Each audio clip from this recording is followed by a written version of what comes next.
pleased to announce our next speaker, Americo Pinto, who will be speaking on PMO at the age of Industry 4.0. Americo has over 20 years of experience in PMOs, project management, and business strategy as an executive, consultant, researcher, international speaker, and author of numerous publications. He's the founder of the PMO Global Alliance, which has grown to become the world's largest PMO community with over 13,000 members from over 120 countries. Americo Pinto is in charge of the PMO Value Ring Methodology Research Project and the PMO Global Awards, the world's largest and most distinguished award for PMOs and PMO professionals. Ladies and gentlemen, please join me in welcoming to the stage Mr. Americo Pinto.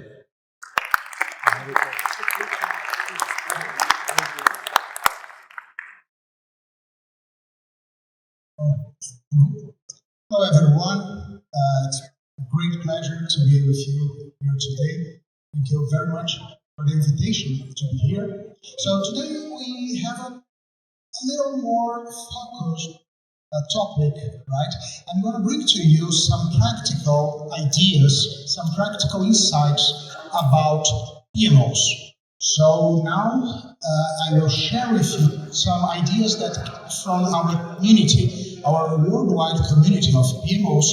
I will share with you some ideas that came from PMO leaders. By the way, some of them are from the Middle East and Saudi Arabia, so it will be a great pleasure to share with you some of these insights. So, when we talk about Industry 4.0, we know that everything is in some way based on technology, right? So technology is the big thing when we talk about this industrial revolution. But there are some benefits that are expected. For example, improved productivity. We have also better flexibility. We have more agility. Many of them, but there are two of them that I'd like to highlight today. Are increased value delivery and improved customer experience. So see that these two last benefits, they are not connected with technology. Technology, right? Actually, they are the end. And when we talk about customer experience, we are talking about people. When we talk about value, it's exactly the benefits we expect to our companies, to our organizations. So let me tell you a little more about that. The point is, we know that value is what we expect from our PMOs. We expect that the project management offices can generate some value to our company, to our executives, to our customers, right? All right, but when we talk about value, value is a very complex concept, right? So I have a question for you. What does value mean to a PMO, right? What does value mean to a PMO? Because when we think about value, if I ask you, tell me one word that, remind you about what value it is. Probably you will say money, right? Value, money, good. But the problem is, when we talk about project management is not the end, it's not the objective, it's the mean, right? We use project management as a way to get the results. So most of the research, reliable research in the last years, try to create some link between project management and monetary value for the organizations. Unfortunately, most of this research was inconclusive. When I say that it was inconclusive, I'm not saying that there is no value. I'm just saying that it's really difficult to show the value of project management in terms of money. Like, if I invest $1 in project management, I will get $10 in terms of revenue from a company. It would be a dream, but it's not exactly like that in the real world. So, when we talk about PMOs, I could say that the situation is a little worse. And why? Because if project management is the mean, not the objective, the PMO is the main of the mean. You know what I mean? Actually, I'm saying that the PMO is there to support project management. So, all research trying to show the value of PMOs in terms of money, correlations, or inconclusive in the same way.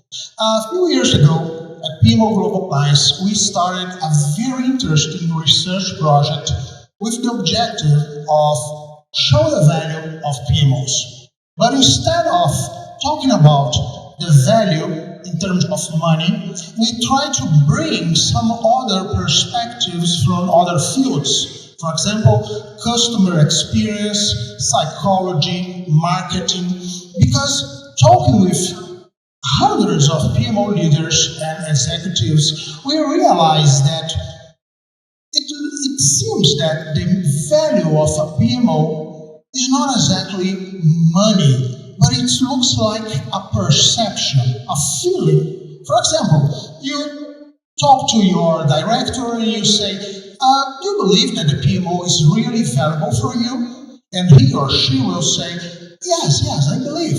And you can ask, okay, but tell me why. Maybe he or she will say, I don't know how to explain in details, but I feel that what you are doing is good. And it looks like that at the end of the day, that's what makes the difference between thriving or not for a PMO. So keep it in your mind. Value, perception. So let me show you a little more. When we talk about project management, we know that there are many best practices, right? Many of them proposed by PMI, PMBOK, but it's really difficult when we talk about standards for PMO. Why? Because, in fact, a PMO looks like an elephant. And I'm not telling that the PMO is fat and slow. Actually, it's because this story will explain my point. Imagine that we have a guru, right, and many followers, those guys. And all of them are blindfolded. And the guru asked them, please, stay around of this animal. They don't know which animal is that. And touch the animal and tell me which animal is this one. And they will be, spread it around the elephant. And the one that will touch the trunk of the elephant will say, it looks like a big snake, right? The other one, close to ear, will say, it's a little soft and big, I don't know, maybe a big fish. The one in the tail will say that it looks like a worm. If I ask you which one is correct, you'll say, no one, it's elephant, right? But in fact, all of them, considering their perspective, their point of view, in a certain way, they are correct. And what is about PMOs? Because PMOs, they are different, and they should be different, right? That's why if we take some PMOs here, we will see that they are totally different, probably. There is no consensus. We have consensus on how to create a budget, or risk management, or acquisitions management. But when we talk about PMOs, there is no consensus. What is the best PMO? It depends on where you are around the elephant. So that's the first point. If we want to talk about value in Industry 4.0, we need to understand our position around the elephant. It depends on where you are, where you work. We'll talk more about that. Look, does your PMO really fit? That's an interesting point. I believe that many of you already read articles or books about PMOs, right? And you see that many of them propose different models of PMOs. There are some really cool. For example, now people talk about value management office, right? But there are others: agile PMO, strategic project management office, center of excellence. There are many of them, depending on the book you read. And again, which one is correct? Which one is the best one? It depends on where you are around the elephant. All those authors, they based ideas in their experience, right? And the point is, when we have a pre-established model of PMO, it's supposed that they are like a box. And you say, okay, I'm going to open this box, and when I open the box, I find what the PMO should do. Like a pre-established model, right? So you have to choose one box. Which box do you want? The value management office, the strategic management office? You should choose the model of PMO. But the real world showed us in our research that it's not exactly like that. In fact, the point is, PMOs, they are much more like service providers. It means that a PMO has customers, right? I'm talking about executives, project managers. Usually they are not part of the PMO. Functional managers, all of them are customers for the PMO. So imagine that your customers, right? They have needs, demands, right? They expect something from the PMO. And look, a modern PMO or the PMO of the future, it looks like all of them that are very, very, aligned with what is expected from PMOs. They understand their role in a very different way. And this way is much more doctor, right? When you visit a doctor, you have pain, right? And when you are there, imagine that the doctor just tell you, you just arrived, right? And the doctor tell you, well, this is the medicines you have to take. They are in this box, right? This is the best box of medicine in the world. So take this box, take all these medicines, and you will be okay. Probably you say, okay, but you don't know what I'm feeling, right? You didn't ask me about my pains. No, don't worry, because this is the ideal box of medicines for anyone. We know that life is not like that. Exactly like PMOs. When I say that the best box is Center of Excellence, for example, because I have to choose one, it's like if I open a box and everything that is there is for me. But maybe my pain is because I have, for example, a pain in my shoulder. But at that box, there is the best medicine in the world for diabetes. But I don't have diabetes, right? That's the point. So when you have a little different behavior, you understand that you are a service provider with customers. What I'm telling you is that you should understand the pains of your customers. And that's why PMOs are so different, because they have different customers, different pains, different needs. And we have to propose those medicines that really make sense for them. So what I'm telling you is that one of our most important findings is that the most successful PMOs now, and they look really aligned for the future, they are not really concerned about take one of those boxes. If they are Center of Excellence, Value Management Office, they don't care about that. They open the boxes, all of them, and take the medicines that they need, because they understand they understand their customers' pains. So they adapt, they are flexible. And that's something very important, because look, the point is, if we are flexible, if we are adapting to this specific needs, every time we have a new demand, a new need, a new customer, for example, the director has changed, a new person came, and of course, new pains, new demands. And past success doesn't mean that you will be successful in the future. right? Exactly because the pains will change.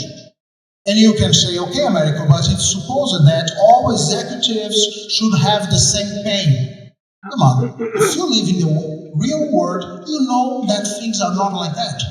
Sometimes our customers, all those people that we are serving as a PMO, they have very specific needs, and some needs that they should have, some pains that they should have, actually they can't feel them yet. And let me tell you why. The point is, when we create our PMO, we are trying to create something that makes sense to our set of customers. But remember, they are people, right? And people are different.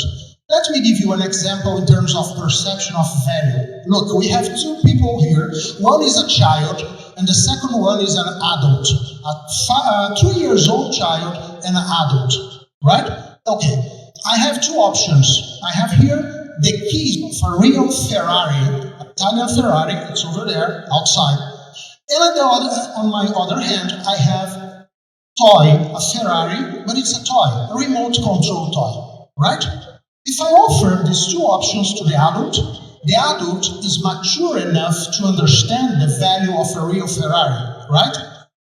The child, if I say, hey, which one do you want? I know 3 years old child, today they are very smart, but let's suppose this one is innocent, right? When I ask, which one do you want? Probably the child will say, I want the toy. But we know that the value of the real Ferrari is much bigger. But okay, he can't see that because of a lack of maturity. So what I'm saying is we need to understand who our customers are, which are their needs and pains, and we have to understand what we can offer to them. Because maturity, culture, everything will influence the way that your value as a PMO will be perceived. Sometimes you are pushing too much. You are trying to give a real Ferrari to a child. You know what I'm saying? And you could say, no, America, but PMOs do this or should do that. No, actually, you should generate value, perception of value. It involves strategy, tactical aspects, operational aspects, if they are needed. There's nothing wrong with that. It's a skeptical point of view, but it comes from the report, the trenches, right? Actually, as I said, it's the voice of the PMO leaders. They are concerned on being recognized.